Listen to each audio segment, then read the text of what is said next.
Muito boa tarde a todos, aos presentes, aos que nos acompanham à distância. Não podemos tardar mais, por norma, temos sempre muito gosto em começar as coisas, as iniciativas pontualmente e sobretudo agora neste contexto em que temos também pessoas que nos aguardam à distância. Bom, eu gostava de cumprimentar todos em nome da Fundação Mário Soares, congratular-me-nos imenso por esta iniciativa que também nos foi suscitada pelo Festival Indie Lisboa, agradecer imenso a cumplicidade e o apoio da Cinemateca. Eu aliás tenho aqui o programa da Cinemateca e estará disponível também.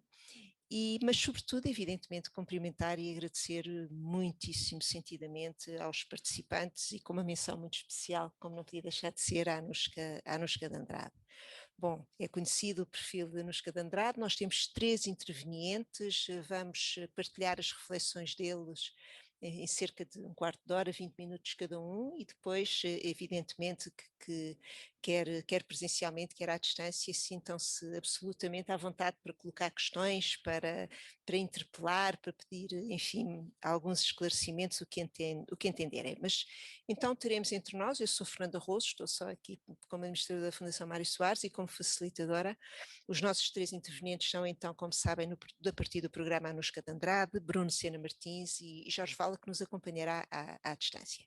Bom, Anushka de Andrade, que é filha de Soror Maldoror, e é isso que também suscita esta iniciativa, e um tema de tanta atualidade, e é uma atualidade permanente, persistente, e que nos questiona cada vez mais, e com dimensões cada vez mais múltiplas e enfim, e mais complexas, não é? E portanto falaremos de negritude, identidades e direitos humanos, a partir do trabalho incrível que temos, herdado evidentemente a partir do trabalho de Sara Maldoror, que tem uma origem antilhana, francesa de nacionalidade e que foi evidentemente conhecida e respeitada por todos nós como uma grande militante que através do seu cinema, no fundo, acompanhou as questões das lutas pela autodeterminação, contra o colonialismo, tem uma obra imensa, enfim, muito multifacetada e que tem sido particularmente relevante para tentarmos conhecer um pouco melhor, interpretar melhor, sentir melhor. E acho que sentir aqui é muito importante o que foi e o que é a cultura negra, não é? Uma cultura muito invisível muitas vezes e que naturalmente no caso português tem aqui particulares questões e relações e sensibilidades. Ela tem enfim, filmou de forma muito própria, ainda por cima teve uma extensão enorme como produção e em tudo está presente a sua consciência política, a sua dimensão humanista, mas por outro lado também a sua participação poética e a forma como de alguma maneira inspirou e moldou o movimento cultural da negritude. Enfim, sobre ela falarão estes 3 convidados com certeza muito melhor, enfim, só queria aqui evocar alguns tópicos também da biografia de Sara Maldoror, nomeadamente também a sua formação na União Soviética no início dos anos 60, a passagem por Argel e enfim, depois muitas das suas experiências e aquela frase que ela repetia muitas vezes e que eu não queria deixar aqui de evocar: quem iria contar a história da África, não é? Dizia ela, melhor do que nós. E de facto é disso que nós também queremos falar aqui hoje, mas com esta ponte para o presente. Gostava de fazer aqui uma menção, porque na Fundação Mário Soares e porquê este enquadramento. Bom, por um lado nós temos aqui na Fundação Mário Soares o próprio espólio do Mário Pinto de Andrade, que está disponível, está acessível através da Casa Comum. É um acervo que também foi aqui colocado pelas filhas do Mário Pinto de Andrade no final da década de 90 do século XX e que está disponível e que é também um instrumento muito importante para conhecermos toda esta realidade. E por outro lado, mais especificamente a questão da coleção documental da própria Sara Maldoror, que agora a Fundação Mário Soares também organizou e que está a disponibilizar neste momento uma mostra documental, e cumprimento os meus colegas que aqui estão e que têm trabalhado sobre isso e que reúne toda a documentação que existe aqui no arquivo da Fundação Mário Soares Maria Barroso, mas que vem, evidentemente, através da colaboração do arquivo de Mário Pinto de Andrade e que se relaciona com este percurso de Sara Maldoror. Enfim, é uma surpresa revisitar toda essa documentação, é uma inspiração, fica também esse apelo, usem por favor, é para isso que também a Fundação Mário Soares Maria Barroso existe e evidentemente para aderir e promover este tipo de iniciativas, com este privilégio imenso que é ter aqui então a Anushka Andrade, a quem eu então pedia para nos falar um pouco sobre esta temática, enfim, tão livre quanto entender, sem quaisquer espécie de condicionalismos, durante 15, 20 minutos. A Anushka Andrade, precisamente filha de Sara Maldoror e Mário Pinto Andrade, também iniciou a sua carreira no meio cinematográfico, na Société Civile des Auteurs et Réalisateurs et Producteurs, e tem trabalhado como assistente de produção, programadora de cinema, diretora artística de imensos festivais internacionais de cinema, também teve uma relação muito estreita com a diplomacia francesa, como medida cultural e diretora do Instituto do Institut Français em Sevilha e como medida regional de audiovisual para os países andinos. E, enfim, como é evidente, tem tido aqui um papel muito, muito importante e nós estamos todos muito gratos e fica a nossa gratidão não só na preservação, mas na partilha e a ajudar-nos a refletir também sobre este legado tão importante dos seus pais. Muito obrigada e passava-lhe então a palavra através do microfone. Muito obrigada e, por supuesto, é grato, honor y también una emoción de estar aquí en esta fundación con la cual ya tenemos una relación estrecha desde hace más de 20 años. Y bueno, así que estar aquí también dentro de la primera retrospectiva nunca hecha en el mundo del film de Sara, que está dentro del Festival Indie Lisboa, gracias a la Cinemateca, es muy interesante de ver que esta retrospectiva no se hace en cualquier país, se hace en Portugal. Y este es también importante porque desde la muerte de Nosamay, mi hermana Enda y yo, hemos decidido de hacer todo lo que podemos para preservar, divulgar el valor, el trabajo y también los archivos de nuestro país, pero de hacerlo como una pareja. Y entonces estar en Portugal por Sara es también rendir homenaje a nuestro país. Por eso que, bueno, y antes que todo quería disculparme porque falo un portuñol, que es una mixtura un poco especial, y si no me entiende puedo pasar al inglés o al francés, no sé. No sé si no hay problema. ¿Sí? ¿Está bien? Bueno. Bueno. Lo que he entendido de esta presentación, que querían un poco de hacer una relación entre la búsqueda de identidad de Sara y también con el racismo y los derechos humanos, ¿sí? Y bueno, lo que es importante es bien tener en cuenta que Sara nació en 1929 en Francia, de un país originario de Guadalupe y de una madre francesa, y creció en una pequeña ciudad, y llegué en París en los años 50 y nunca ha querido hablar de su infancia. No sabemos nada. Por supuesto, con Enda fuimos a buscar cosas con nuestros tíos y tías, pero dijeron, no vamos a decir nada. Así que pensamos que fue una infancia difícil y con mucha violencia, porque los padres murieron muy temprano y fueron 4 jovencitos negros en los años 30 en Francia, y 40 no era muy fácil. Bueno, y entonces Sara llega a París en los años 50, no sabemos exactamente cuánto, 54 o 55, pero en el año 1956 decide de cambiar de nombre. Es un acto no solamente artístico, diciendo que ella no quería ser más Sara Ducados, que era su nombre civil. Ella decide de escoger ella misma su propio nombre. Por un afrodescendiente, un descendiente de esclavitud, escoger su propio nombre ya es un acto político. Segundo, no es que escoge cualquier nombre de flor, ella escoge un nombre de un artista, de un poeta surrealista, Lautréamont. Su nombre viene después de la lectura de la obra magistral, Les Chants de Maldoror, y también dice algo muy importante sobre su identidad. Ella decide en 55 o 56 de ahora se presenta en el mundo como Sara Maldoror. Cambia de nombre y también cambia de fecha de nacimiento. Sí.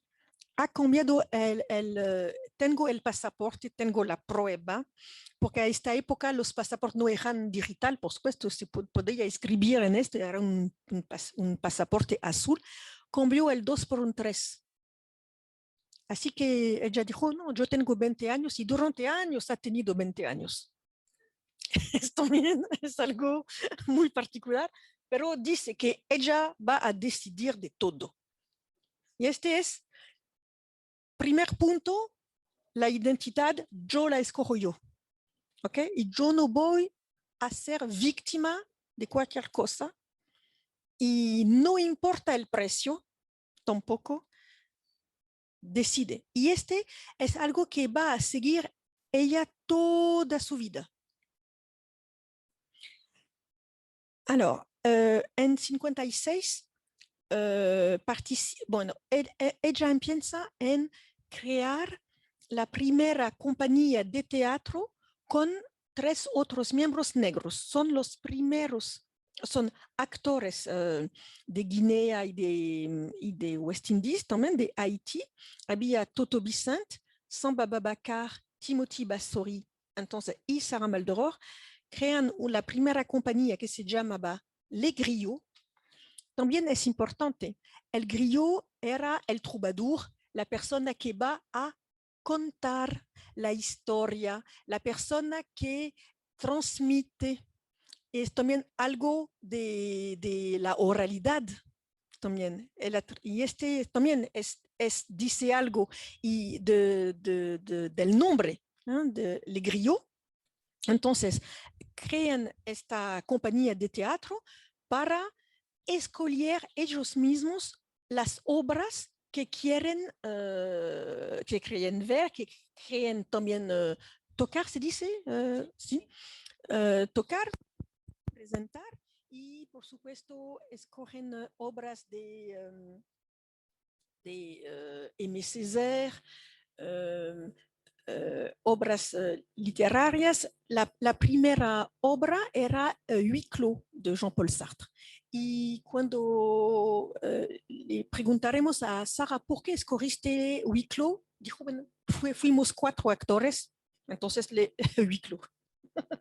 Bueno, un poco, bueno, tenía 20 años, ¿eh? Bueno, empezaron así y luego se han dado cuenta que era muy caro, difícil seguir con una compañía de teatro, que nadie podía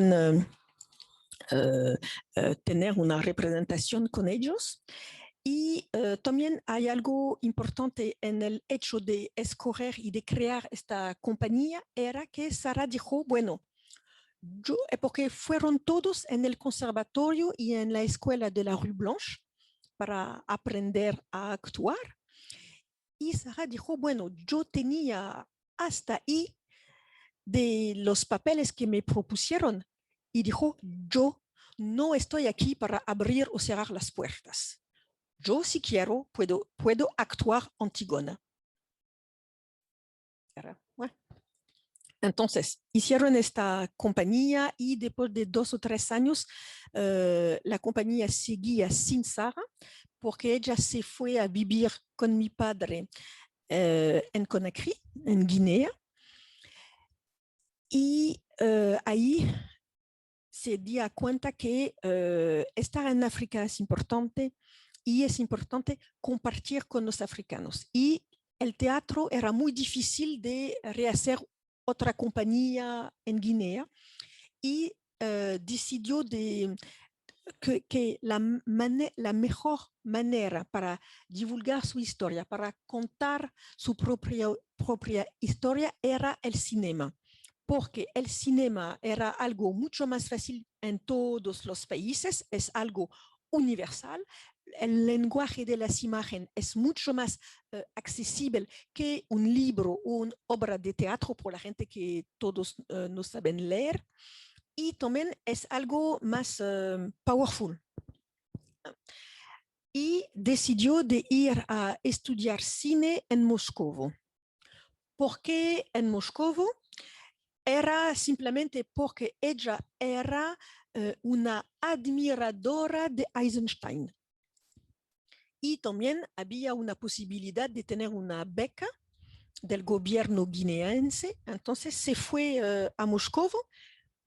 Ahí encontró a Sam Ben-Ousman, que también tenía una beca, pero él se quedó solamente algunos meses. Sara se quedó 2 años a estudiar cine. Y una vez en Moscú, ella tenía la posibilidad de escoger su profesor. Había o Mark Donskoy, que era un asistente de Eisenstein, o Bundarchuk. Y ella dijo, bueno, me fue con Mark Donskoy porque yo sabía que nunca tendré la oportunidad de tener toda la producción como Bondarchuk, porque ella sabía que van a regresar una vez en África y que esas producciones inmensas como los peplum fue absolutamente imposible para ella. Así que estudió cine con Donskoy y fue muy interesante para ella ahí aprender a estudiar los cuadros, la manera de organizar la luz y los personajes en un cuadro.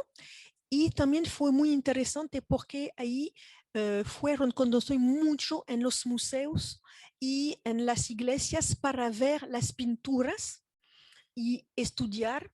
Y este es algo que siempre se quedó con esta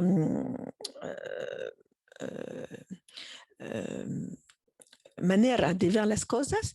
Y por ejemplo, cuando ella estaba trabajando sobre un nuevo guión, y la preparación era algo muy importante para ella. Trabajaba muchísimo antes del rodaje y siempre dijo al director de la fotografía o al jefe de la decoración de ir al museo con ella. Y dependiendo del film que él quería hacer, ellos tenían que ir al museo para ver tal pintor o tal otro para el ambiente, la luz o no sé qué. Y este fue muy interesante y he encontrado, por ejemplo, en los archivos de Sara, de los proyectos no hechos, que por tal film era La luz de Salgado, de Sebastián Salgado, por ejemplo. Por otra era Van Gogh. Y por otro pintor, pero que influenció el trabajo y este fue muy interesante. Y su relación con la pintura era muy importante. Ella ha hecho muchas películas sobre pintores y hay veces en una noche, porque era una persona un poco radical en su manera de ser. Y, por ejemplo, se fue a México para encontrar un pintor ruso que era el hijo de Víctor Serge. Y cuando ella descubrió su pintura, decidió, quiero hacer una película, y han hecho la película durante una noche. Y es una maravilla. La película está presentando, yo creo, mañana, si no me equivoco. Se llama Vladi, si quieren verla. Bueno, entonces, la importancia de la pintura también. Alors, este es sobre su identidad, su manera de ser, el contexto. En su vida, bueno, después de Moscú fuimos a vivir en Marruecos, luego en Algeria, porque el gobierno algerino estaba apoyando a todos los movimientos de libertación de los países. Bueno, había Amílcar Cabral por la Guinea-Bissau, Eduardo Mondlane por el Mozambique y Mario, por supuesto, pero había también otros revolucionarios. Y luego fuimos a vivir a París. Pero hay una temática también muy importante que viene muchas veces cuando se mira la trayectoria de la cinematografía de Sara, es la idea de la prisión y también l'enfermement. ¿Ah? La prisión y la doença. Y este es algo muy importante. Es algo que ella estaba luchando mucho en contra la prisión, pero ella ha hecho muchas películas sobre eso, como Mona Gambé, Sambizanga, también el Hospital de Leningrad, pero es importante saber que ella fue muchas veces en prisión.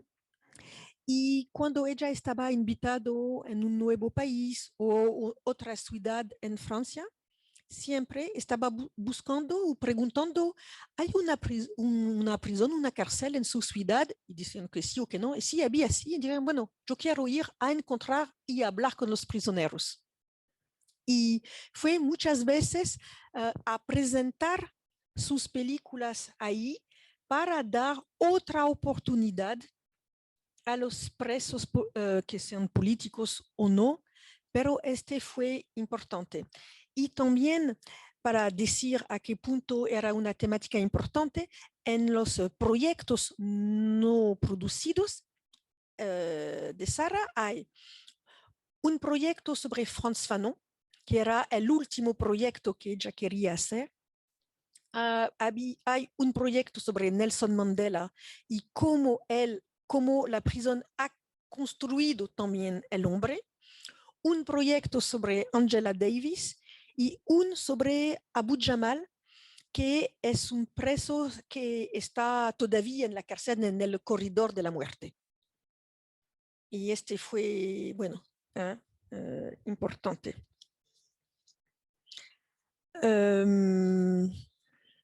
Voilà, y voilà, los derechos humanos eran muy importantes.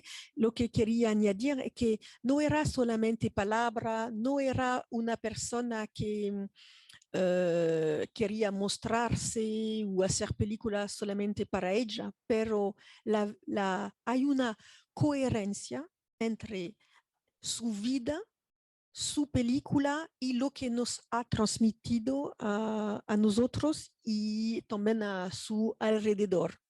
Y la idea de la transmisión es algo absolutamente fundamental. Y también, por supuesto, su abertura estaba siempre lista para viajar en todas las partes posibles. Y ya, yo creo que era como una pequeña introducción y bueno, podría también contestar a todas sus preguntas después. Gracias. Muitíssimo obrigada, Anushka, foi incrível, porque de facto é uma partilha de uma dimensão da sua mãe que nós não conhecemos menos, não é? Quer dizer, e essa forma assertiva da afirmação da sua identidade e da escolha do seu nome é de facto uma mulher, além do mais, uma mulher extraordinariamente inspiradora. Seria sempre difícil fazê-lo, não é? E nessas circunstâncias é uma mulher que de facto nos inspira. Nós passávamos agora para o Bruno Sena Martins. Obrigada, Bruno. O Bruno é investigador no SES, no Centro de Estudos Sociais da Universidade de Coimbra, é doutorado em antropologia, não, é formado em antropologia, doutorado em sociologia, e tem trabalhado muito sobre tópicos fundamentais como o corpo, a deficiência, a questão dos direitos humanos, evidentemente, e do racismo e do colonialismo. Enfim, conhecemos, eu tenho o gosto de conhecer, penso que alguns de vós conhecem também várias obras que o Bruno nos tem proporcionado. Neste momento, precisamente, tem também aqui uma responsabilidade na formação, sendo co-coordenador de um programa de doutoramento sobre Human Rights in Contemporary Societies, o que é muito importante. Precisamos todos também de criar mais estas formações, e trabalha também associado ao doutoramento de pós-colonialismo e cidadania global. Enfim, tem tido também aqui algumas colaborações com a Fundação Mário Soares, que agradecemos, e pedimos ao Bruno também para refletir um pouco connosco sobre as questões desta herança colonial portuguesa, os direitos humanos e esta obra inspiradora. Muito obrigada.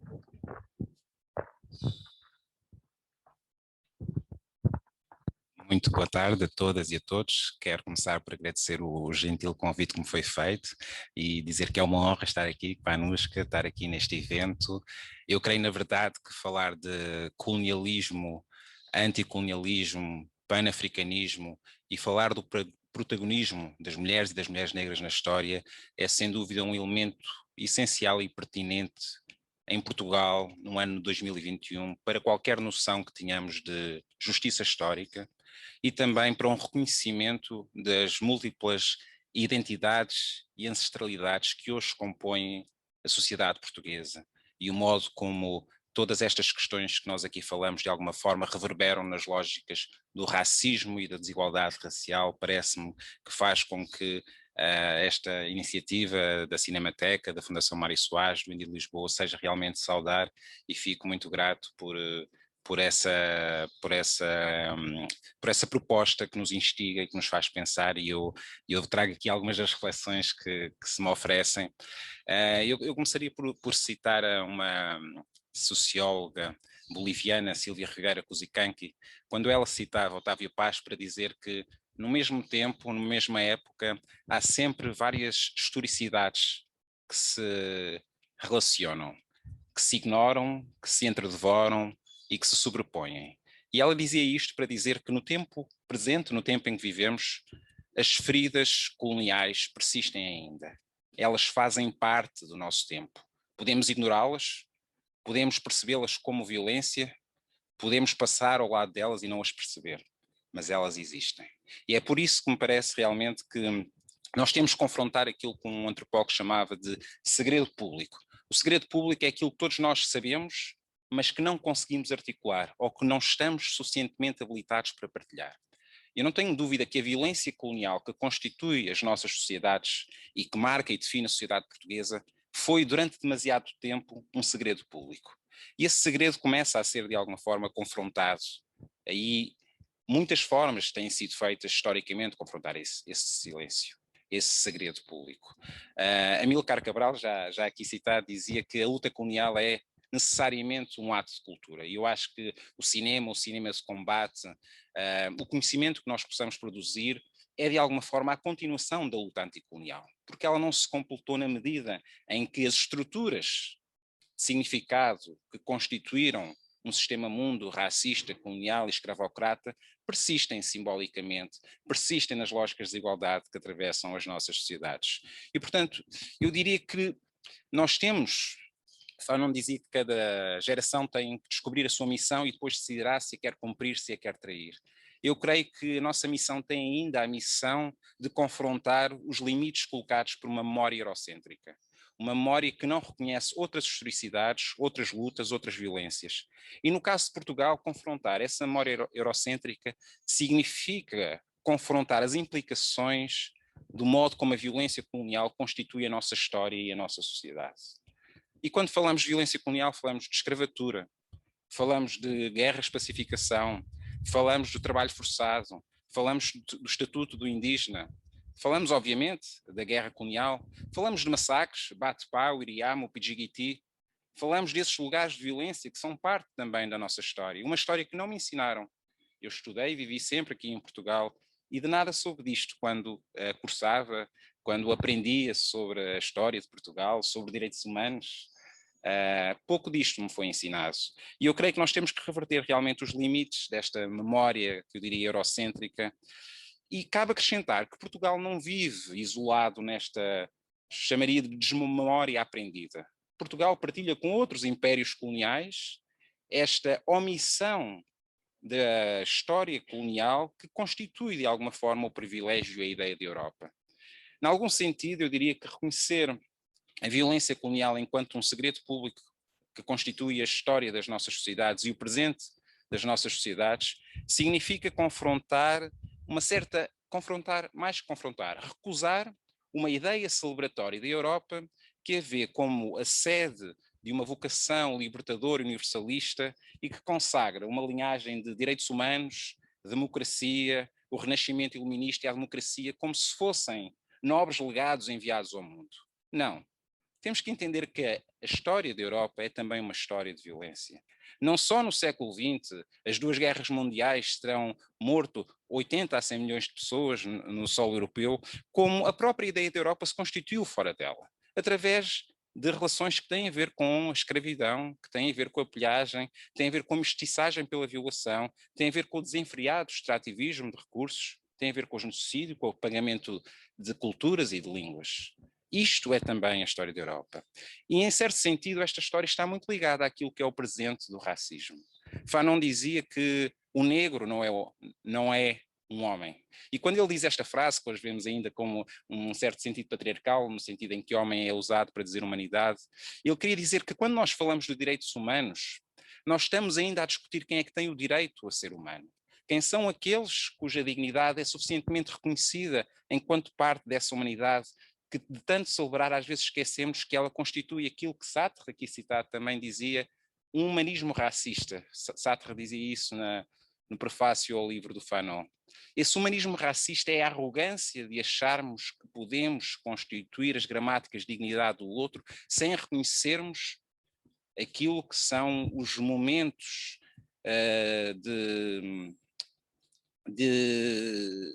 de alguma forma, eu diria que Portugal aprendeu a lidar com a pequenez do país que se constitui depois do fim do Império. Mas eu tenho dúvidas que Portugal e a sociedade portuguesa se tenha capacitado para enfrentar a pequenez que resulta do reconhecimento da sordidez da violência colonial que durou até há não muito tempo. E falamos... eu tenho família que viveu num contexto colonial, todos nós conhecemos combatentes que estiveram na guerra colonial. Nós não falamos de um passado longínquo e distante, nós falamos da nossa sociedade, falamos dos nossos amigos, falamos dos nossos familiares, histórias que estão connosco em nossa casa se as buscarmos. E, portanto, eu creio que este silêncio público de que eu falava, de alguma forma, tem sido confrontado em tempos recentes. E tem sido confrontado através daquilo que eu chamaria uma aliança inorgânica entre o movimento antirracista e o espaço académico, a academia, o espaço de produção de conhecimento que se tem situado também de uma forma muito importante nessa crítica àquilo que é uma celebração uma celebração acrítica, para me repetir, daquilo que é a história de Portugal e a história da Europa. E esse confronto tem sido feito em vários momentos, poderemos no debate enunciar alguns deles que eu acho que são importantes e que são recentes. Há realmente aqui uma efervescência política que importa considerar.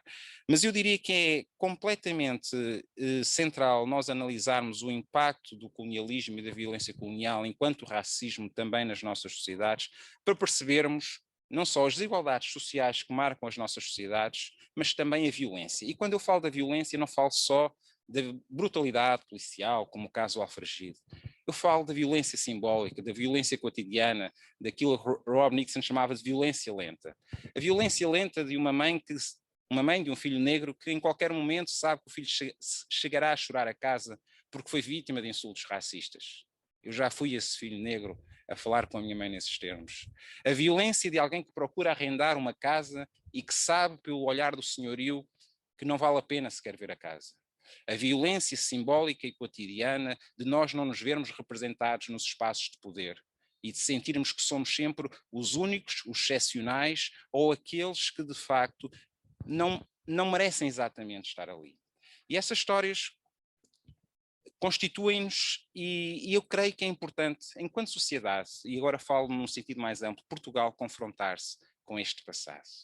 E é importante a vários níveis, porque permite-nos fazer justiça àquilo que é a democracia portuguesa. A democracia portuguesa não teria sido possível sem as lutas anticoloniais que foram feitas no continente africano. As lutas anticoloniais libertaram Portugal no regime colonial fascista e isso não é suficientemente reconhecido. Eu acho que Portugal deve passar a celebrar o 25 de Abril tendo um olhar para aquilo que foram as lutas anticoloniais, pensadores que, do outro lado, nos mostraram que era importante libertar o povo português de um regime colonial fascista também. Permite-nos também fazer justiça, diria eu, às biografias e às memórias daquele quase 1 milhão de homens e suas famílias que combateram em África durante 13 anos. Eu estive muito perto com os descendentes das Forças Armadas, fazendo entrevistas, e é uma ferida que persiste na sociedade portuguesa e que também merece ser considerada com uma leitura crítica daquilo, obviamente, que foi o colonialismo, mas também percebemos que muitas destas pessoas foram usadas enquanto instrumentos de um poder que que estava acima deles.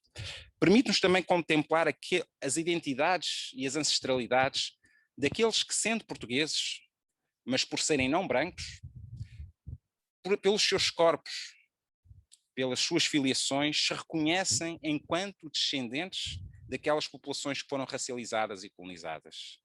Eu sou sobrinho do militante anticolonial que esteve preso no Tarrafal, Pedro Martins. Eu sou neto do administrador colonial que teve um filho com uma mulher manjaca em Caió, de 16 anos, e daí a minha mãe. Eu sou o produto da história colonial e quase todos nós que aqui estamos, de alguma forma, temos uma ligação com aquilo que foi a história colonial e a história de violência. E nem todos nos situamos dentro da mesma ancestralidade. Às vezes, alguns de nós terão múltiplas ancestralidades, mas considerarão que aqueles que celebram o colonialismo ou que o omitem podem estar a exercer uma violência ofensiva para aqueles e para aquelas cujas raízes estão também do lado de lá. E eu acho que Portugal deve abraçar esta riqueza, esta tensão, esta contradição que não se faz sem, obviamente, constrangimentos, controvérsias. Eu acho que fazem parte do modo como avançamos a história. E também fazer justiça à população que esteve e que regressou para Portugal no fim do Império. Não é uma percentagem pequena da população, cujas memórias estão também no continente africano e que viveram num regime colonialista e que se reencontraram no Portugal democrático.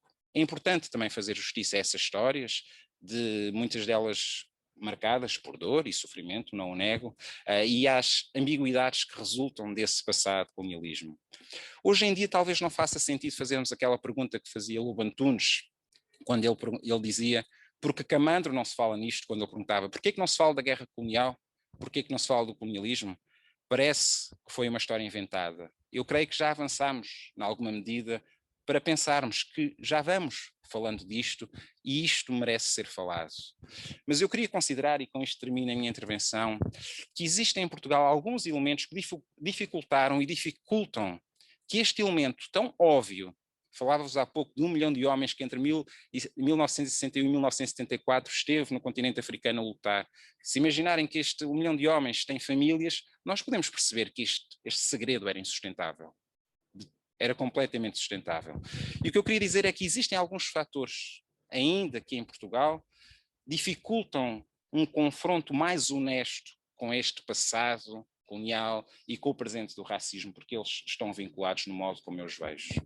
Em primeiro lugar, nós temos que reconhecer a centralidade que as chamadas descobertas, os descobrimentos, têm para a autoestima da identidade portuguesa. Obviamente que isso foi muito reforçado pelo Estado Novo, não é específico do Estado Novo, mas esse épico das descobertas que se constitui enquanto algo essencial a uma ideia celebratória de Portugal, ele torna-se bastante problemático, porque obviamente falar de descobrimentos é muito interessante, falar do peso de Portugal no tráfico de transatlântico de escravizados e escravizadas é menos interessante. Em segundo lugar, obviamente o papel que o lusotropicalismo recrutado e trabalhado pelo Estado Novo, a ideia que Portugal fez um colonialismo diferente, não violento, como isto é ainda um senso comum na sociedade portuguesa e como é que esse senso comum dificulta confrontar as ásperas realidades da história. Em terceiro lugar, eu diria que nós temos também que pensar no papel relativamente limitado que as oposições ao Estado Novo tiveram naquilo que foi o anticolonialismo. Eu diria que essas oposições foram resolutamente antifascistas, tardia e ambivalentemente anticolonialistas e residualmente antirracistas. E eu acho que isso se reflete no nosso presente. Em quarto lugar, obviamente, o modo como o Estado Novo menorizou a violência, o conflito que existia em África, vendo isso como umas escaramuças, portanto não trazendo à sociedade portuguesa o impacto económico, social e político da guerra que estava ali sendo vivida. Cabe também lembrar que o regime democrático se instaura a partir de militares que estiveram envolvidos com a guerra colonial. E isso, não querendo, criou durante muito tempo um certo interdito de falar de algumas das realidades que carregavam violências e situações menos interessantes de pensar, como crimes de guerra, e que, obviamente, criaram um certo, não diria tanto como um pacto de silêncio, mas algo próximo disso se terá estabelecido, de alguma forma, na sociedade portuguesa. Em sétimo lugar, eu diria o facto de que a guerra se deu longe. A guerra, por muito que Portugal tenha estado esmagadoramente presente na guerra, ela se deu-se em espaços territoriais que estão muito longe daqui. Nós não podemos visitar realmente os lugares da guerra a partir de Portugal, e isso cria também um distanciamento crítico e histórico. Para terminar, eu diria apenas que resgatarmos o trabalho de Sara Moldoror, resgatarmos aquilo que foi o anticolonialismo, resgatarmos aquilo que foi o panafricanismo, as solidariedades anticoloniais, obriga-nos, ou convida-nos, diria melhor, a um descentramento crítico de uma narrativa benevolente europeia que pensa as nações europeias como sem capazes de conferirem o devido protagonismo histórico aos sujeitos que reclamaram para si a sua dignidade e que constituíram os direitos humanos a partir das suas linguagens. O anticolonialismo, o antirracismo foram e continuam a ser linguagens para a constituição da dignidade humana, ainda que não inteiramente inscritas num certo legado histórico universalista da Europa que deve ser confrontado. Eduardo Said dizia que muitas vezes nós temos histórias discrepantes, histórias que não comunicam, e que era importante para nós podermos avançar uma justa posição dessas histórias. As histórias do lado lá e as histórias do lado cá. E eu acredito que é esta justaposição de histórias, que é este cinema de combate, que são estas biografias que nós não conhecemos suficientemente, que nos podem realmente aproximar de uma dimensão mais forte de justiça histórica, de democracia e de uma paz social que não seja constituída sobre silenciamentos, mas de políticas ativas para a democratização das nossas sociedades. Muitíssimo obrigada, Bruno. Foi de facto aqui uma leitura muito global, muito completa sobre todos estes tópicos, que são de uma imensa atualidade, mas fê-lo efetivamente com a serenidade, mas sobretudo com a plenitude e a consciência histórica que ela necessita, não é? E de facto isso é fundamental para que também com seriedade seja possível construirmos, e eu estou consigo, eu acho que há muito por fazer, muitíssimo por fazer, e um trabalho sério a partir destes conteúdos, a partir dos arquivos que existem, que infelizmente têm estado em perda, mas tantas memórias que nós podemos ainda resgatar e tantos testemunhos na cultura, na arte, que podemos compreender, é fundamental para nos conseguirmos também conciliar com tudo isto. Isso e a sua percepção também evidentemente, dos direitos humanos associados a estes tópicos. Sobre isso falar-nos-á o nosso também último interveniente. Olá, Jorge. O professor Jorge Valde, doutorado em Psicologia Social pela Universidade de Lovaina, foi professor catedrático do ISCTE, investigador coordenador do ICS da Universidade de Lisboa, onde se mantém como investigador emérito, e tem trabalhado muitíssimo neste domínio da psicologia social dos processos sociocognitivos, nomeadamente a questão das representações sociais, as ideologias, a questão das normas sociais e das identidades, e tem uma vastíssima obra publicada sobre estes temas, destacando-se evidentemente aqui também pela atualidade este seu livro, que acabou acabou quase de sair, do Racismo Hoje, Portugal em Contexto Europeu, e que foi publicado recentemente pela Fundação Francisco Manuel dos Santos. Jorge Vala, muito obrigada, é um privilégio poder contar também com essa intervenção e já está online. Está-me a ouvir? Eu estou online. Está online e estamos a ouvir a sua voz. Sim? Pronto. Sim, tudo perfeito. Então eu começo por agradecer este convite e saudar a administração da Fundação Mário Soares e Maria Barroso por esta iniciativa, uma iniciativa que traz para o debate público uma questão tão importante, ou se quisermos um leque de questões interligadas tão importantes, e que é feita esta proposta de reflexão a partir da evocação de Sarah Moldoror, que deve constituir para nós um testemunho vivo de que é possível um mundo de pessoas livres e iguais. Quero saudá-la, a Fernanda, por estar a coordenar esta sessão, pelo trabalho que tem desenvolvido como historiadora, e soube também que é administradora da Fundação e, portanto, está diretamente ligada a esta iniciativa. E depois quero saudar os membros deste painel, em primeiro lugar a Anushka Maldoror, cuja obra como produtora cinematográfica e programadora é conhecida e foi relembrada pela Fernanda Roll, e o Bruno Cedo Martins, nosso colega, investigador no SES da Universidade de Coimbra, cuja obra é largamente reconhecida. Quer no testemunho da Anushka Maldoror a partir da evocação da história da sua mãe, quer a apresentação que fez o Bruno Sena Martins, há elementos que eu penso que são importantes para ajudar a própria reflexão que eu vos vou propor. Esta minha contribuição assenta em dois eixos, como foi pedido. Em primeiro lugar, alguns tópicos, alguns vetores para uma reflexão mais aprofundada sobre as expressões do racismo em Portugal hoje, e depois uma questão que me parece muito importante desenvolver e que faço sobre ela aqui alguns apontamentos, que são os processos de legitimação do racismo e de discriminação que são mais operantes hoje na sociedade portuguesa.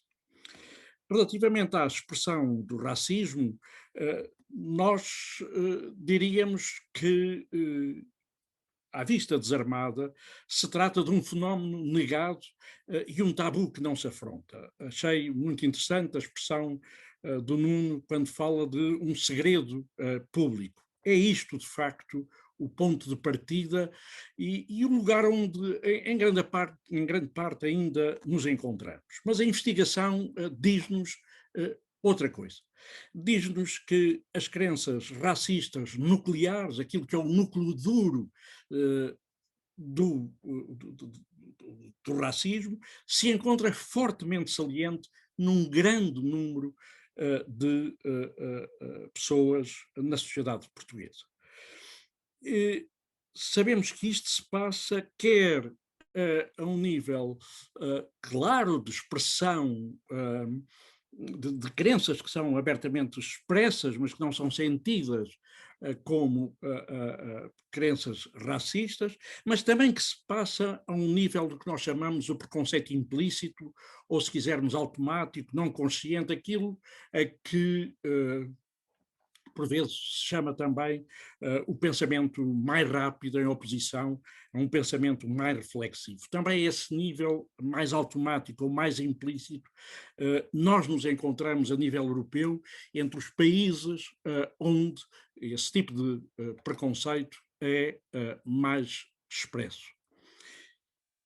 E depois temos as manifestações do racismo institucional, que são particularmente importantes e têm sido objeto, insuficientemente, mas têm sido objeto de investigação, nomeadamente no que toca ao papel das forças de segurança e da escola na produção deste racismo institucional. Vale a pena lembrar que cerca de 25% das pessoas afrodescendentes são capazes de declarar que já foram objetos de tratamento, de maus tratos, quer em contactos com as forças de segurança, quer na escola. Ser capaz de dizer que se foi objeto de maus tratos por parte destas instituições implica muita coragem.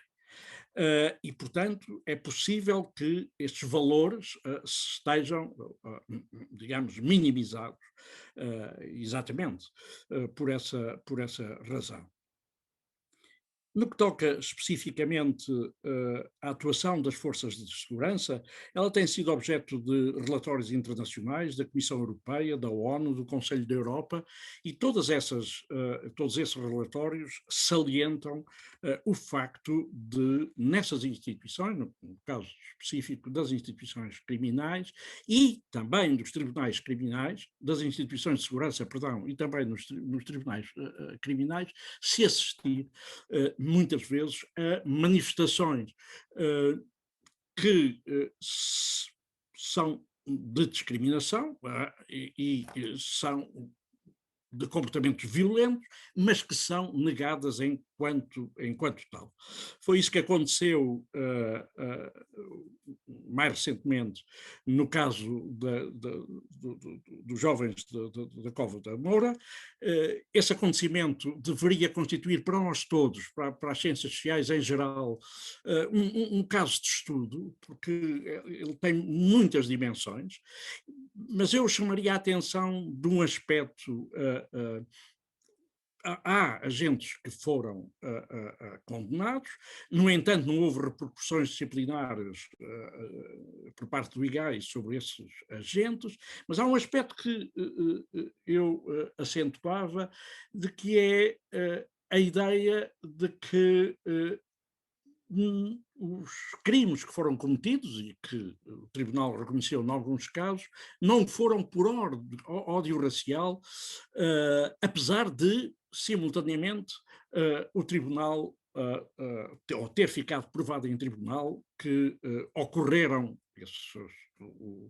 as agressões de que foram alvos esses jovens, ocorreram ao mesmo tempo que eram feitos insultos racistas. Apesar disso, o Tribunal não quis reconhecer que se tratou de ódio racial. Onde nós temos um quadro que é complexo, com múltiplas manifestações.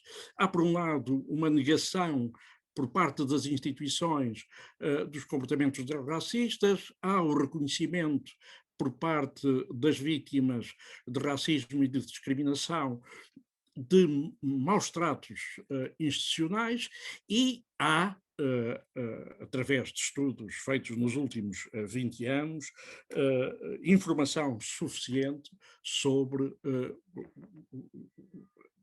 quanto está difundido ou quanto estão difundidas ainda na nossa sociedade as crenças racistas mais tradicionais. E por isso a questão sobre a qual nós devemos refletir, penso eu, que é esta: como é que se mantém este mito de que não há racismo no nosso país, numa sociedade democrática como é a nossa. Só podemos fazer este tipo de afirmações se legitimarmos ações que deveriam ser consideradas como discriminação ou como resultado de racismo, mas que o não são. São vistas de uma outra forma, muitas vezes até como factos justos e merecidos. E eu penso que há um dos fatores através dos quais estes mecanismos de legitimação atuam, um dos fatores consiste na redução do racismo ao preconceito e da redução do preconceito a um fenómeno natural, um fenómeno social natural. Ora, quando se retira a dimensão de desigualdade e de poder associada ao fenómeno que é o racismo, este torna-se, de facto, um fenómeno irrelevante.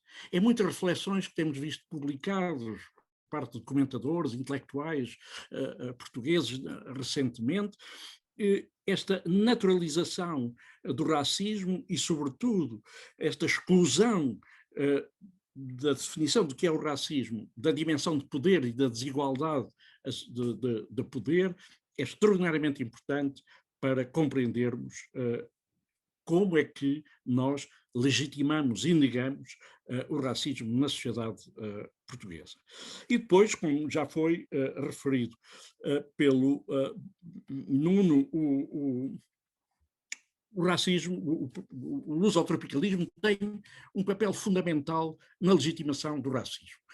Não há ainda estudos suficientemente fortes sobre o lusotropicalismo e as suas consequências, estudos empíricos, mas eu penso que se trata de um fenómeno, de um mito sobre o qual devemos todos trabalhar. Trata-se de um mito que tem ou parte de um elemento fundamental que é uma composição heterogénea a nível genético da alma portuguesa. Nós seríamos um cruzamento de judeus, árabes e celtas, nenhum outro povo teria incorporado tanta diferença, tanta mistura como nós, e, portanto, esta matriz biológica diversa só pode produzir uma capacidade para a relação com o diverso, com o diferente, e foi isso, ou terá sido isso, que nós fizemos durante o processo de colonização. Esta colonização teria sido, desde o início, motivada mais por fatores de cristianização e de civilização do que por fatores económicos ou geopolíticos, como aconteceu com outros países, e teria sido uma colonização marcadamente cordial, como não poderia deixar de ser, devido a esta matriz genética da Portugalidade. Um povo que produziu uma colonização globalmente exemplar no passado não pode no presente produzir fenómenos ou comportamentos racistas. É este o raciocínio para uma compreensão do impacto do lusotropicalismo na compreensão do racismo hoje em Portugal. Então, salvo raríssimas exceções, o racismo não existiria na sociedade portuguesa. Aquilo a que muitas vezes se chama discriminação ou racismos seriam epifenómenos desse mesmo fenómeno e deveriam ser tratados como tais. A conclusão do acórdão do tribunal que julgou os adolescentes da Cova da Moura é nesse sentido exatamente que vai. Não houve ódio racial no comportamento, na tortura, na agressão de que foram vítimas esses jovens. Ora, há outros aspectos dos mecanismos de legitimação que eu penso que são em evolução neste momento. Nós temos tradicionalmente esta negação do racismo, temos tradicionalmente o convívio com este mito que nos alimentou desde sempre, o mito do lusotropicalismo. Ele é anterior, aliás, ao próprio, não formalizado, mas é anterior ao próprio Gilberto Freire, que o teorizou. Há aqui um aspecto que, se me permitem, é interessante, que todas as sociedades coloniais dizem que o seu colonialismo foi cordial. Mas, no nosso caso, é muito interessante verificarmos que nenhum outro país, que eu saiba, como nós, tem uma história, uma narrativa, uma representação social para contar sobre a sua origem, que justifica essa mesma cordialidade no processo de colonização. Mas dizia eu que estes mecanismos de legitimação que eu acabo de referir são, sobretudo, mecanismos passivos. Há, no entanto, recentemente, a ativação de mecanismos mais defensivos, exatamente como resultado da luta antirracista, e esses mecanismos mais defensivos recorrem sobretudo à ideia da ameaça. O diferente, nomeadamente dos afrodescendentes presentes na Europa neste momento e em Portugal neste momento, seriam percebidos como representando uma ameaça. Eles são uma ameaça porque são consumidores indevidos de recursos públicos, são uma ameaça porque porque ameaçam a nossa segurança individual e coletiva, e isso fruto dos estereótipos a que estão associados e que os associam à ideia de criminalidade. Mas particularmente importante nesta ideia da ameaça como fator de legitimação é o facto de a presença dos afrodescendentes ser sentida como uma ameaça à nossa autoestima e à nossa identidade. E isto porquê? Porque a representação da nossa história assenta sobretudo na evocação do passado colonial, que é representado como descobrimentos e civilização de povos. Ora, se somos um país que ancora o orgulho nacional, sobretudo na história, se somos um país que ancora a sua identidade nacional na ideia de descobrimentos e de civilização dos outros povos, como podemos nós, no presente, como pode a nossa sociedade no presente ser produtora de comportamentos discriminatórios ou violentos. Esta questão é extraordinariamente importante porque é muito difícil de ultrapassar.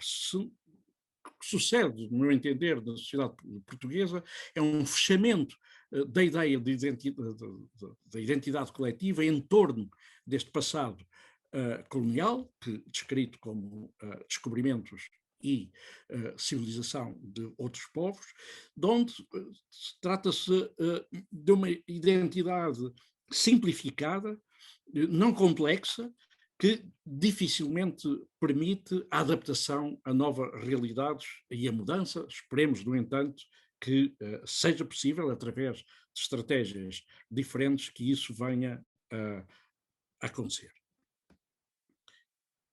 E depois, de uma forma mais geral, a discriminação associada ao racismo e as desigualdades daí decorrentes são legitimadas por duas crenças, neste caso não específicas da sociedade portuguesa, mas que atravessam as nossas sociedades europeias e outras, a crença na meritocracia por um lado e a crença no mundo justo por outro. Estas duas crenças reúnem-se para gerar a ideia de que cada um tem o que merece e merece o que tem. Sendo assim, atos discriminados não serão mais do que comportamentos justos, atos discriminatórios não serão mais do que comportamentos justos e justificados. As prisões, com sobre-representação de pessoas negras no nosso país, ou reduzido acesso a graus de ensino mais elevado dessas mesmas pessoas, são prova disso mesmo. Ausência de esforço e mérito. Justo merecimento pelo aquilo que se fez ou pelo que se é. Estas duas crenças estão ativas no conjunto, como eu referi, das sociedades ocidentais, são particularmente ativas na sociedade portuguesa, porque também sobre elas não tem havido o debate necessário. Para terminar, há sinais de mudança, há um futuro de esperança, em meu entender. Em primeiro lugar, porque se alargou o debate público e o debate académico em torno destas questões. Em segundo lugar, porque temos agora um plano nacional de luta contra o racismo. Isto significa que as instituições portuguesas, vamos ver se será assim, estão dispostas a discutir e tomar medidas relativamente a este problema, o que significa aceitar que há um problema, o que até agora não acontecia. Esperamos, pois, que haja uma execução do Plano Nacional de Luta contra o Racismo, nomeadamente, no meu entender, no que toca a duas instituições nucleares, a escola e as instituições de segurança e os tribunais criminais que atuam em conexão.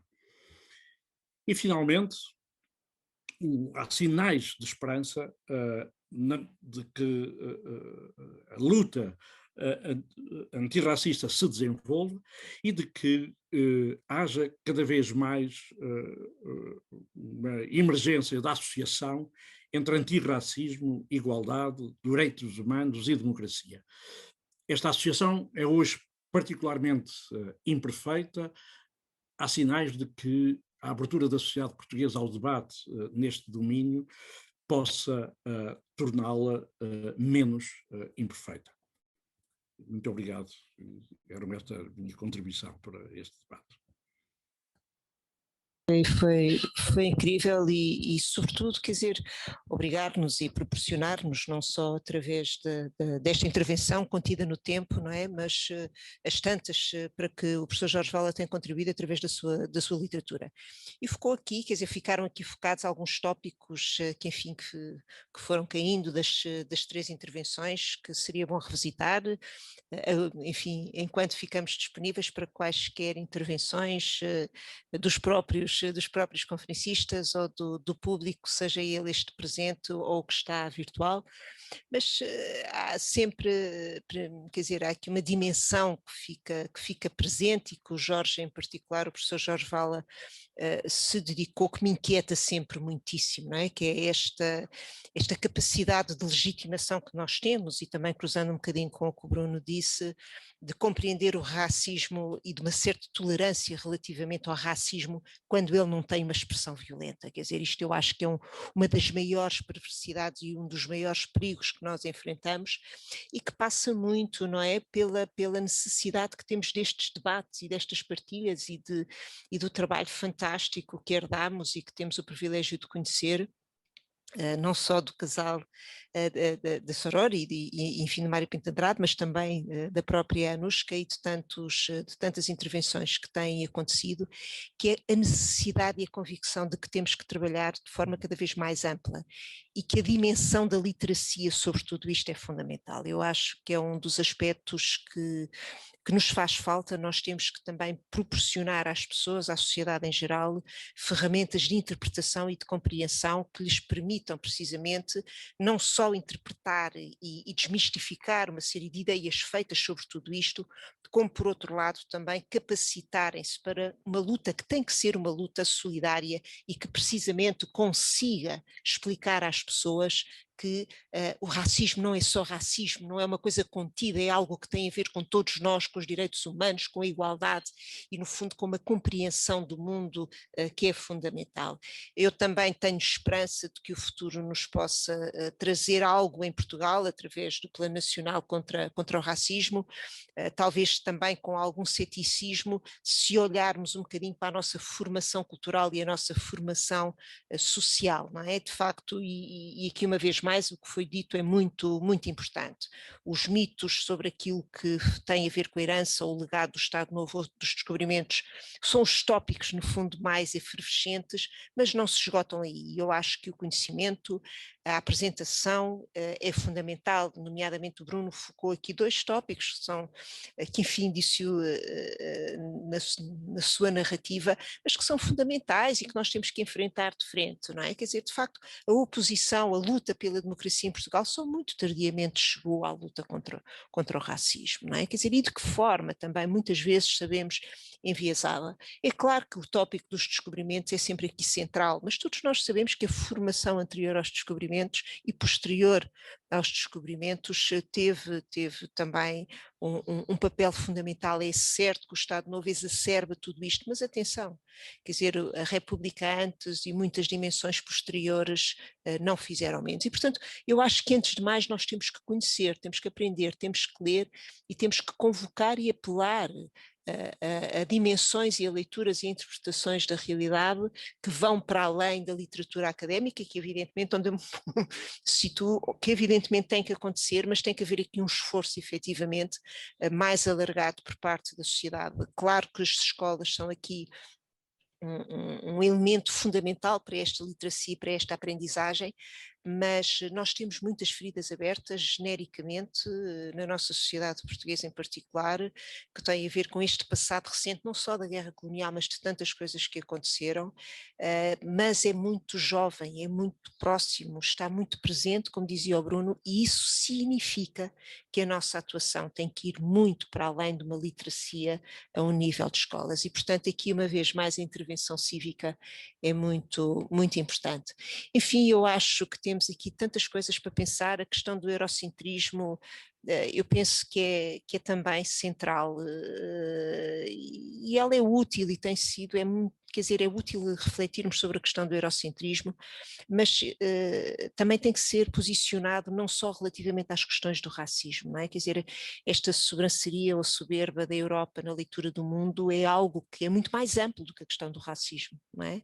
E eu acho que também não temos que dar a centralidade e o papel do racismo que ele tem, nem mais nem menos, ele é absolutamente fundamental, mas também quando encontramos estas questões temos que os ver na sua globalidade, que foi o esforço que aqui foi feito também, e este tópico do eurocentrismo de facto e deste climatério que a Europa achou que teria sobre todo o mundo tem muitas dimensões e portanto, uma vez mais a escola, o conhecimento, a literacia, a cultura, o cinema, as artes e a literatura são tão importantes. Se não temos questões, não vejo ninguém a manifestar-se, tenho aqui, não sei, acho que lhe vou tirar o microfone, ou então pedir-lhe que se levante e que fale. Pode ser? Pode ser, obrigado. Posso falar por aqui, não é? Pode. À vontade. Ok. Obrigado. Sim, sim. Boa tarde a todos e todas. Sou Armando Correia, guineense da Guiné-Bissau. Sou formado em Sociologia na Universidade da Integração Internacional da Lusofonia Afro-Brasileira, no Brasil. E aqui estou a tirar mestrado em Estudos de Desenvolvimento no Instituto Universitário de Lisboa, isto é.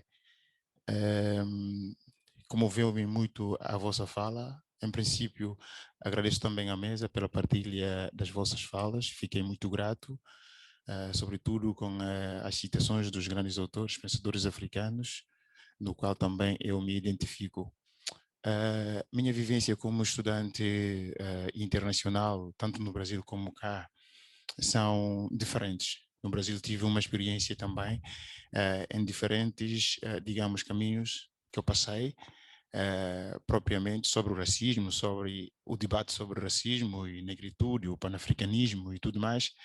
E aqui também, em Portugal, há uma ideia nova, né, da experiência que eu estou aqui a passar, sobretudo nos dias e dias do meu cotidiano, não só no trajeto para a universidade e como vejo nos comboios, nos metrôs, o cotidiano, as relações humanas, como isso se interconectam, as pessoas se falam, olham um para o outro, não é?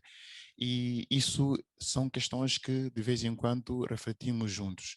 Estou a falar, refletimos junto, eu juntamente com o meu amigo aqui, Trindade Nanki, que nós discutimos muito como que isso se conecta a nós e como esse lugar de fala que nós estamos a perceber em cada dia, como o Portugal que, digamos, tem essa, digamos, privilégio da era dos descobrimentos, aquilo que o Bruno estava a dizer.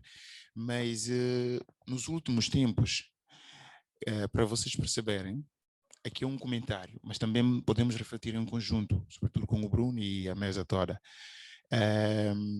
Eu trabalho na área de segurança privada. Então, trabalho numa loja, né, supermercado, e houve um dia, um mês atrás, no qual um senhor me perguntou uma coisa. Uma pergunta que não respondi porque parecia-me que eu não tinha uma capacidade psicológica no momento para poder responder. Não é que eu não sei qual é a noção da pergunta. A pergunta foi formulada assim: já ouviu falar da supremacia branca? essa foi a pergunta que o senhor, que é o cliente, me perguntou. Eu fingi que não ouvi, porque eu pensei muito na minha capacidade psicológica naquele momento para poder vivenciar com isso. Então, aí podemos discutir sobre a violência simbólica, mas ainda mais profundo, não é? E repetiu mais uma vez, e eu não respondi. Depois eu lhe disse, acho que já deves ter ouvido da sociologia, e eu sou formado em sociologia, e portanto tu deves saber de que eu tenho a noção de aonde você quer chegar com a sua pergunta. Portanto, são coisas que já aconteceu, não é, durante meu serviço de segurança, e que em certos momentos há várias questões da violência simbólica, emocional e tudo mais que passamos por isso, não é? E também vejo em algumas instituições no qual eu já passei, não é? Percebo essa questão da violência simbólica, como é que isso se estrutura. Mas eu fico aí a ver. E também, algumas vezes, já vejo isso em algumas, digamos, pessoas que não nasceram aqui, digamos, nesse sentido, mas que não tiveram a oportunidade, no caso, de perceber como é que isso se estrutura, não é? Eu já vejo isso várias vezes. Então, queria aqui com a mesa, como nós podemos refletir em torno desta situação, desta temática do racismo, que me parece estrutural, não é? Do ponto de vista do debate, mas também como isso se repercute até um certo ponto para que nós possamos ter a consciência de que, individualmente ou do ponto de vista geral, a realidade no qual Portugal herdou hoje, ou se Portugal está a ser chamado Portugal, é que houve alguma coisa. O debate, não sei como é que isso se estrutura, mas a relevância do debate sobre o racismo que nós podemos discutir tem muito a ver no que o Portugal denominou da era dos descobrimentos. Se, por exemplo, eu já cheguei a ter uma conversa com um chefe da loja por aí, e ele me perguntou se há racismo em Portugal. Então, só para vocês verem como é que isso se estrutura. A mim, às vezes, eu perco capacidade de resposta no momento, mas por vezes chamo a pessoa para nós discutirmos, para sentarmos e discutirmos. E quando a pessoa já vê de que perde o argumento suficiente para discutir comigo, porque sabe muito bem que eu tenho a estatística para lhe apresentar, e foge e traz outro debate. E foge do debate naturalmente. Então, queria vos perguntar, minha pergunta diretamente, o que vocês pensam sobre o racismo em Portugal? Sobretudo do racismo institucional e nessa era do cotidiano. Sou um exemplo, quando todos os dias vou para o trabalho, vou de autocarro. E no autocarro há várias cenas que me tocam, como vindo da sociologia, percebo isso. Mas às vezes causa muita coisa. Obrigado.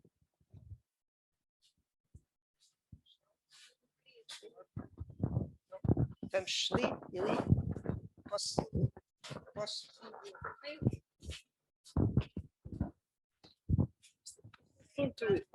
Este assunto interessa-me muito, porque sou de cá, sou do Douro, mas fui muito nova para Moçambique. E por questões familiares fui sozinha como professora.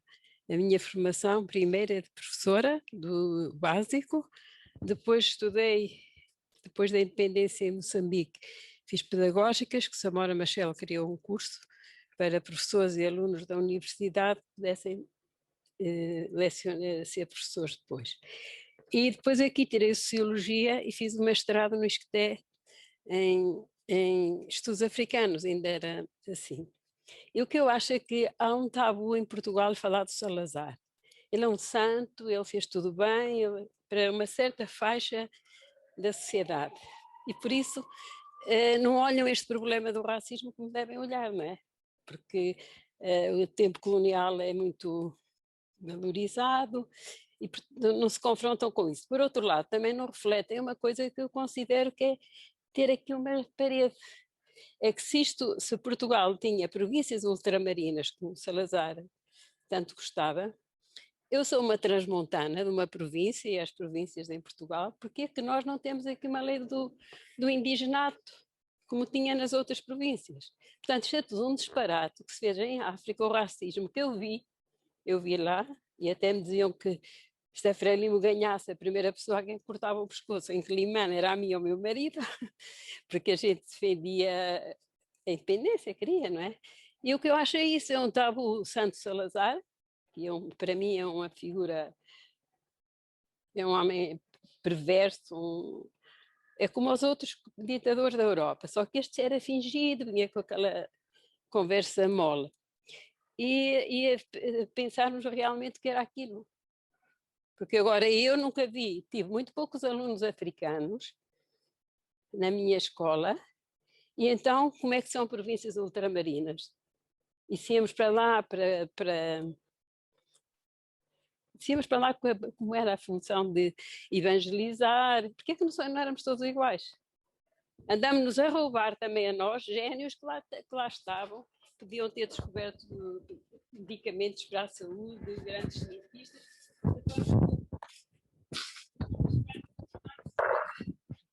Muito obrigada. Temos aqui mais uma questão. Eu vou lá levar o microfone. Isto hoje parece uma apresentadora de televisão. Obrigado.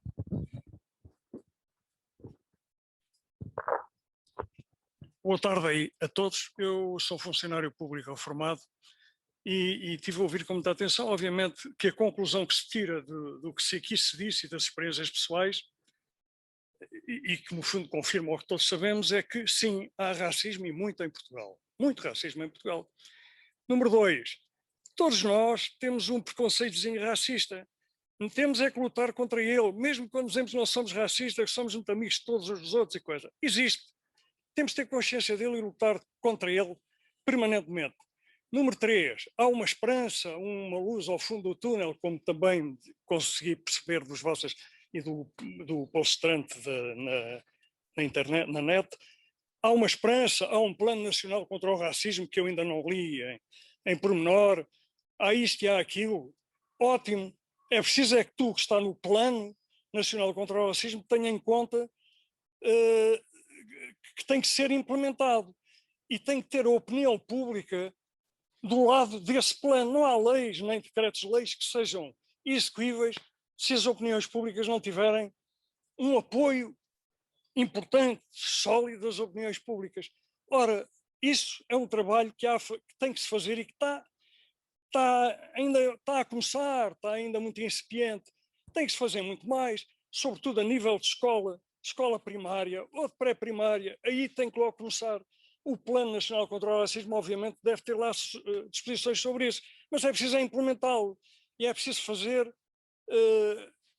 aquilo com que se compra os melões, é gastar dinheiro nisso. Gastar dinheiro não é só dizer que somos contra o racismo e que há racismo e estamos muita pena e obviamente que assumimos. Eu não tenho complexo em assumir que há racismo e tenho muita pena que exista racismo e gostaria que existisse uma sociedade ideal, falando no lusotropicalismo, em que os brancos amavam as pretas, faziam-lhes filhos, era tudo por amor, não havia racismo naquilo nada, nem violência, era tudo um amor muito grande.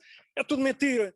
Obviamente que isso era é uma coisa, um sonho cor-de-rosa que nunca se materializou. Agora, esporadicamente há casos que as pessoas podem dizer, eu nunca fui racista, eu tive sempre com pretos, com brancos, com amarelos, sempre foram lá à minha casa, comeram, lancharam, tínhamos... mas isso são casos esporádicos, são exceções honrosíssimas que existem, mas a generalidade não é nada não é nada disso. Depois, há que despartidarizar esta luta contra o racismo a nível de partidos. Os partidos, cada um é menos racista que o outro, mas obviamente cada um é menos racista à sua maneira. E se não há uma união dos partidos que se dizem que não são racistas, e obviamente não contando com outros que dizem que não são racistas manhosamente, obviamente, para captar mais racistas para eles, isso também não vai a lado nenhum. E temos de ter consciência disso tudo. Depois, o racismo institucional é a polícia e é as escolas. Sobre as escolas, já eu disse agora o que penso. Sobre a polícia é a mesma coisa. Os polícias são pessoas como nós. De pequeninos vão para a escola. Depois vão para a escola de polícia, para Torres Novas ou não sei para onde. E depois têm de ser gente que lhes incuta esses princípios e que lhes dê o exemplo. Não é só conversa de boca. O Plano Nacional contra o Racismo é lindo. Vamos ver como é que funciona. Oxalá funcione bem. Daqui a uma geração ou duas. Eu não sou um otimista natural, pá, não tenho, pá. Mas obviamente que isto vai mudar, tem que mudar. Eu acho que se estivéssemos numa sala teria aplausos, noutros tempos, mas é verdade, eu acho que sim. A minha proposta seria fazermos aqui uma ronda no sentido inverso, e eu acho que esta questão do racismo é evidente. E passamos todos por esta convicção sempre de que, antes de mais, temos que ter consciência de que ele existe para poder lutar contra ele e assumi-lo.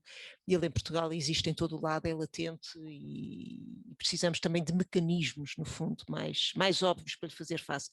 A minha sugestão era começar pelo professor Jorge Vala, para depois passar pelo Bruno e terminar com a Anushka, em breves intervenções, enfim, de reflexões sobre tudo isto. Jorge, está de acordo?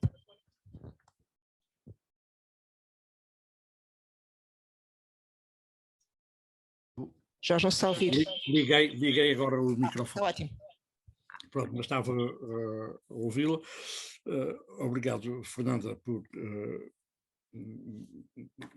pedir para intervir após estes comentários. Estes comentários foram extremamente importantes. Em primeiro lugar, o testemunho sobre as experiências pessoais na vida cotidiana e as interrogações de que as pessoas são objeto acerca desta questão. Depois, a forma como ainda não afrontamos suficientemente a representação sobre os anos da ditadura e as ambiguidades que a nossa própria linguagem hoje reflete acerca desses anos e nomeadamente da guerra colonial e dos acontecimentos a ela associados. E depois, esta última questão relativa à necessidade da implementação do plano contra o racismo, que todos estaremos de acordo. Eu sou particularmente sensível à observação que foi feita, que é preciso ter dinheiro para cumprir o plano. Uma das coisas que me preocupou quando li o plano foi o facto de não ver qualquer referência aos custos da implementação das medidas que estão lá referidas. Esperemos que, na aprovação agora do Orçamento de Estado para o próximo ano, esses custos apareçam. Mas eu queria voltar de uma forma mais global à questão que enunciei da legitimação de todo o tipo de raciocínios que nós desenvolvemos, nomeadamente quando estamos inseridos em instituições, relativamente à legitimação do racismo. Eu penso que este aspecto é extraordinariamente importante, porque a democracia não existe sem comportamentos e ações percebidas, pelo menos, como legítimas, e mais do que isso, do ponto de vista pessoal, a nossa autoestima está diretamente associada ao facto de nos percebermos como não racistas, não preconceituosos, e isto de forma legítima. De que mecanismos nos servimos para esta legitimação e a manutenção de uma autoestima positiva é alguma coisa que vale a pena aprofundar e estudar. Eu tenho contribuído, penso, um bocadinho para isso, mas é necessário realizar muito mais trabalho nessa linha. E depois queria frisar um aspecto que a Fernanda Raul referiu, que é a questão da literacia.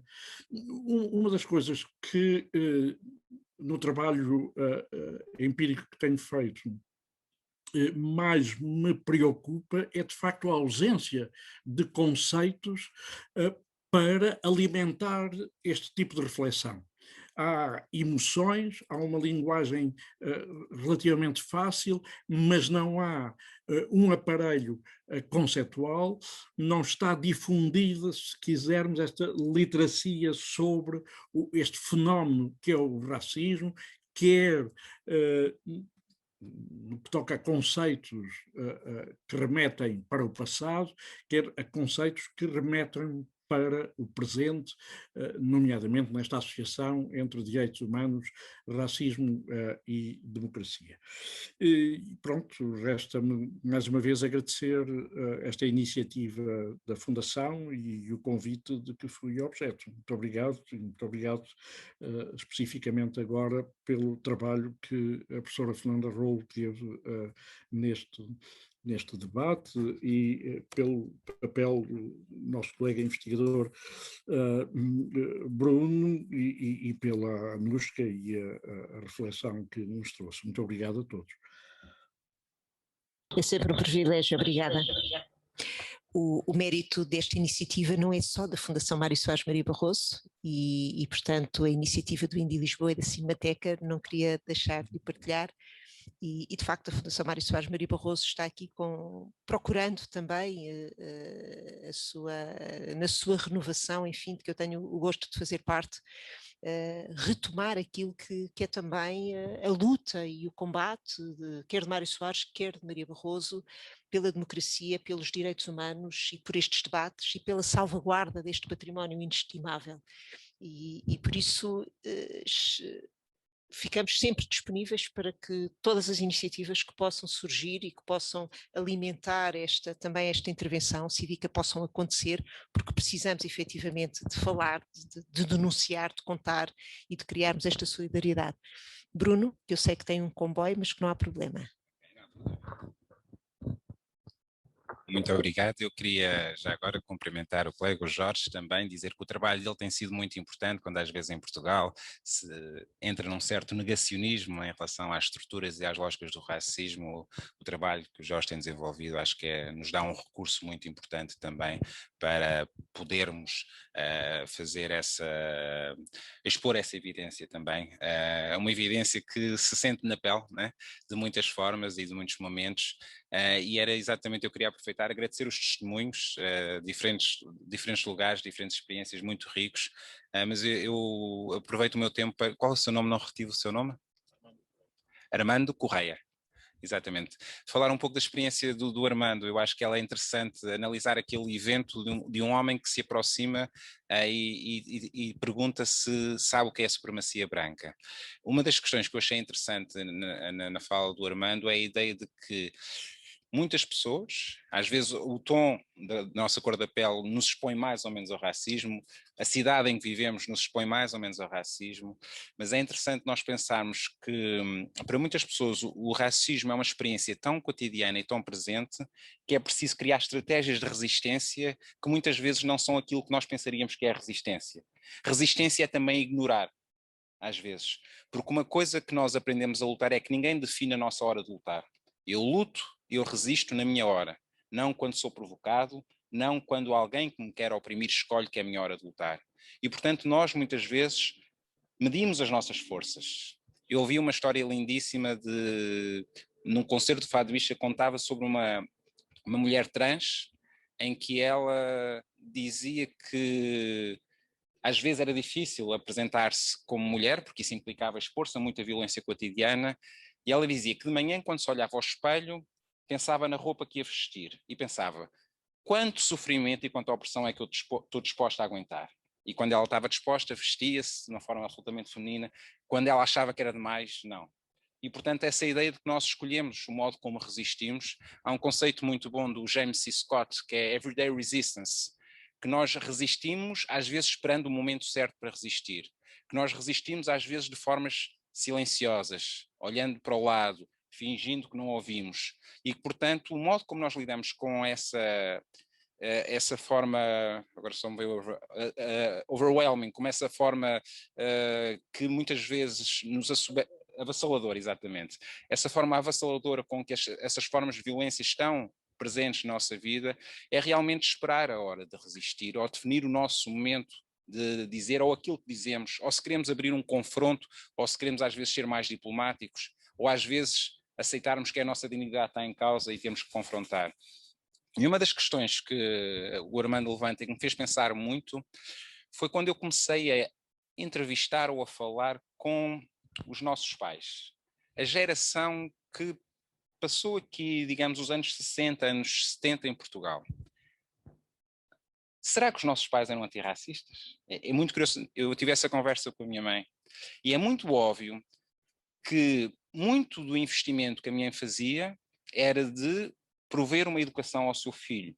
Sujeitar-se a muitas lógicas, obviamente racistas, sem muitas vezes as denunciar.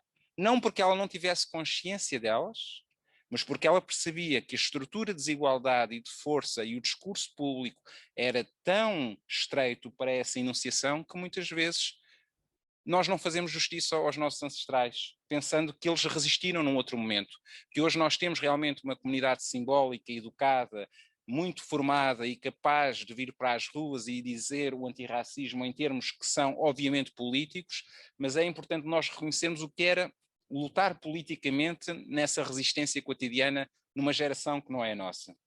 Então isso é um aspecto que eu acho que é interessante de pensar a partir dessa fala do Armando, que é como é que se resiste e as diferentes formas de resistir, e de alguma forma o facto de que nós somos devedores daqueles que vieram antes, daqueles que lutaram contra a abolição da escravatura, que lutaram contra o colonialismo, daqueles que lutaram pelos direitos civis. Nós somos devedores de todos esses que vêm antes.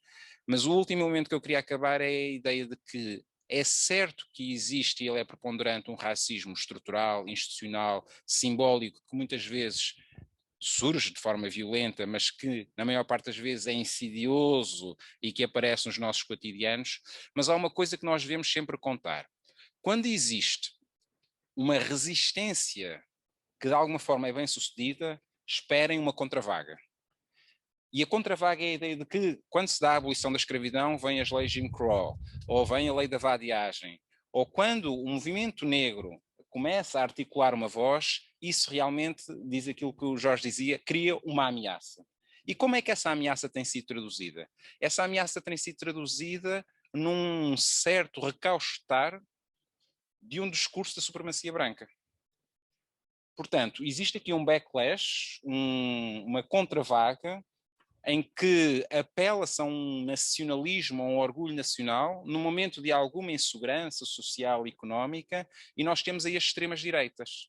As extremas-direitas, que alguns chamam os pós-fascismos, que alicerçam muito do seu discurso na afirmação da ameaça do antirracismo, como se for o antirracismo que criasse o antirracismo, como se fosse a resistência que criasse o problema, e que, portanto, a ideia de que existem pessoas ameaçadoras para a nossa sociedade de bem, para as pessoas de bem, é uma ideia que está presente. Então nós devemos pensar como é que este é um momento crítico em que, além desse racismo estrutural que permeia a nossa sociedade, a nossa história, a nossa subjetividade, não é por eu ser negro que eu não tive na minha vida atitudes racistas. Eu já tive vergonha da minha mãe quando ela me ia buscar à escola, quando era criança, por ser uma mulher negra retinta, e sabia que isso levaria a alguma opressão da parte dos meus colegas. Portanto, algum desse racismo também se incorpora, e nós temos que nos reconhecer como negros, lutando contra esse racismo e contra essa incorporação de racismo em nós, como dizia Fanon.